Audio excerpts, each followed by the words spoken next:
नमस्कार जी, मेरा नाम अशोक कुमार है।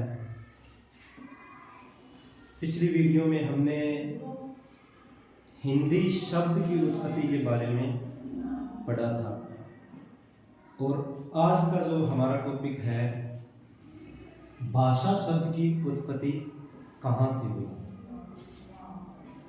भाषा शब्द की उत्पत्ति के बारे में आज हम पढ़ने जा रहे हैं, जिसमें कि भाषा शब्द है जो संस्कृत भाषा के भाष शब्द से इसकी उत्पत्ति हुई है।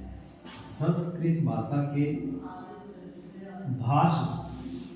भाष शब्द से भाषा शब्द की उत्पत्ति हुई है। भाष का अर्थ होता है संस्कृत के अंदर प्रकट करना, या हम कह सकते हैं प्रकट। और जब बात आती है भाष शब्द के अर्थ की कि उसका अर्थ है प्रकट, तो हमें पता है कि मनुष्य क्या करता है। मनुष्य अपने विचार प्रकट करता है या अपने भाव प्रकट करता है। अपनी बात को समझाने के लिए मनुष्य क्या करेगा, अपने भाव या अपने विचार या अभिव्यक्ति प्रकट करता है। तो भाषा शब्द की उत्पत्ति संस्कृत भाषा के भाष शब्द से हुई। इससे पहले हमने हिंदी शब्द की उत्पत्ति के बारे में पढ़ा कि हिंदी शब्द की उत्पत्ति किससे हुई। जो हमने पढ़ा कि ईरान के अंदर जो लोग हैं सह को है के नाम से बुलाते थे, और उसी कारण से जो सिंधु नदी के पास बसे हुए लोगों को उन्होंने जो है हिंदू कहा था, और उसके कारण क्या हुआ, हिंदी शब्द की उत्पत्ति हुई। आज का हमारा जो ये हम बात कर रहे हैं भाषा शब्द की उत्पत्ति कहाँ से, संस्कृत भाषा के भाषा शब्द से हुई। और संस्कृत भाषा ही क्या है, हमारी जो लगभग सभी भाषाएं हैं उनकी जननी हम कह सकते हैं, या संस्कृत भाषा ही जो क्या है सब भाषाओं की जननी मानी जाती है। भाष शब्द के अर्थ के बारे में हमने अभी डिस्कस किया। हमने इसके बारे में पढ़ा कि भाष का अर्थ है प्रकट करना, और मनुष्य क्या करता है, अपने विचार प्रकट करता है या अपने भाव प्रकट करता है। यहाँ पर हम कह सकते हैं जैसे भाषा किसे कहते हैं, तो जिस प्रकार मनुष्य अपने मन के विचार या भाव को प्रकट करता है उसे क्या कहा जाता है, भाषा कहा जाता है। तो ये मैंने यहाँ पर आपको बताया कि इस प्रकार मनुष्य अपने भाव व विचार प्रकट करता है, उसे क्या कहते हैं, भाषा कहते हैं। तो ये इतना टॉपिक हमारा हो गया। पहले वाली वीडियो में हमने हिंदी शब्द की उत्पत्ति के बारे में पढ़ा, और अब ये जो हमारा इतना टॉपिक हुआ है ये हो गया भाषा शब्द की उत्पत्ति के बारे में, कि भाषा शब्द है उसकी उत्पत्ति कहाँ से हुई है। अब बात करते हैं हम, हमारा जो हिंदी भाषा है, हमारी हिंदी भाषा है, इसका कालक्रम क्या है। क्या आज जो हम हिंदी पढ़ रहे हैं, या जो आज वर्तमान के अंदर आधुनिक युग के अंदर हिंदी का प्रयोग हो रहा है, ये हिंदी भाषा हमेशा से यही चली आ रही थी, या इसकी जो पीछे की अगर हम बात करें, इसके कालक्रम की अगर हम बात करें, तो इसकी कहाँ से जो स्टार्टिंग हुई है या किस प्रकार हुई है, उसके बारे में हम आज का जो नेक्स्ट इससे आगे का हमारा टॉपिक है।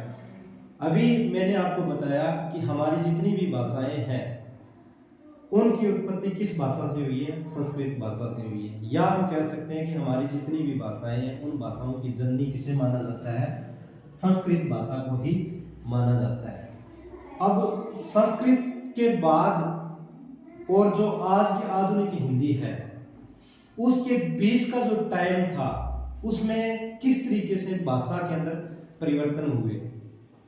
हमने वेदों के बारे में नाम सुना है। जितने भी वेद हमारे लिखे गए वो किस में लिखे गए, संस्कृत भाषा के अंदर ही है। तो संस्कृत भाषा को ही दो भागों में डिवाइड किया जाता है। सबसे पहले तो जो हमारे वेद लिखे गए थे जिस भाषा के अंदर, उस भाषा को क्या नाम दिया गया, वैदिक संस्कृति कहा गया, संस्कृत कहा गया, सॉरी। उसके बाद वेदों की भाषा जो संस्कृत थी वो काफी टफ थी, उसे हर एक व्यक्ति पढ़ नहीं सकता था, और उसको थोड़ा इजी करके लोगों के अंदर उसको प्रचलित किया गया, और उस भाषा को क्या नाम दिया गया, लौकिक संस्कृत। इस प्रकार हमारा यहाँ पर संस्कृत भाषा दो भागों में बढ़ जाती है। पहला है वैदिक संस्कृत और दूसरा है लौकिक संस्कृत। उसके बाद टाइम बीतने के अनुसार, मतलब क्या है कि जो इनका जो टाइम की पीरियड की हम बात करें तो उसमें लगभग जो 500 वर्षों का टाइम पीरियड माना जाता है कि 500 वर्षों के बीच में जो वैदिक संस्कृति के बाद लौकिक संस्कृति बनी, और उस संस्कृत के बाद अब बात करते हैं हम कि संस्कृत भाषा के ये दोनों रूप के बाद इस भाषा के अंदर क्या परिवर्तन आए और उस भाषा को क्या नाम दिया गया। मतलब संस्कृत भाषा से वैदिक संस्कृत और वैदिक संस्कृत से लौकिक संस्कृत और उसके बाद आता है हमारा पाली। मतलब क्या है कि संस्कृत भाषा से क्या हुआ, पाली भाषा का उद्भव हुआ है या पाली भाषा की ही उत्पत्ति हुई है। पाली भाषा का भी क्या है, जो क्रम की अगर हम बात करें, समय की हम बात करें, तो ये भी क्या है कि अपने 500 वर्षों के प्रचलन में रही है और उसके बाद क्या है ये प्राकृत भाषा के रूप में जानी जाने लगी, या इसका जो रूप परिवर्तन हो गया 500 वर्षों के बाद, और प्राकृत भाषा का ही जो एक रूप कह सकते हैं या उसका हम कह सकते हैं कि अपभ्रंश भाषा की उत्पत्ति है जो प्राकृत भाषा से ही हुई है। अपभ्रंश का मतलब क्या है, बिगड़ा हुआ रूप, या जिसमें कुछ त्रुटियां आ जाए या कुछ उसमें विकार आ जाए। तो प्राकृत भाषा के बाद किसका प्रचलन हुआ, अपभ्रंश भाषा का। अपभ्रंश भाषा का ही क्या है, एक बिगड़ा हुआ रूप जिसको हम कह सकते हैं शोरसेनी भाषा।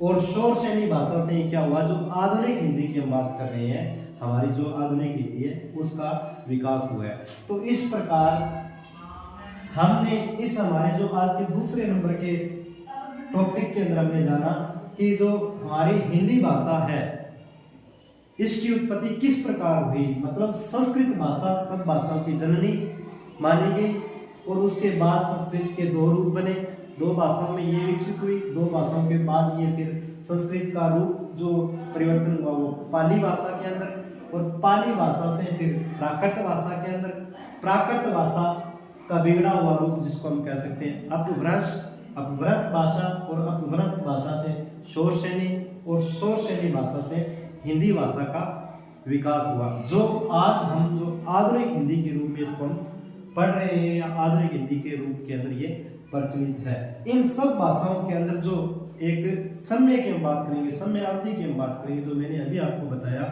कि हर एक भाषा का जो समय है वो लगभग जो 500 वर्षों का समय माना गया है। ये तो है नहीं कि आज जो हिंदी का हम प्रयोग कर रहे हैं, जो हिंदी प्रचलन में है, ये एकदम ही आ गई है और जो बाकी भाषाएं एकदम बंद हो गई।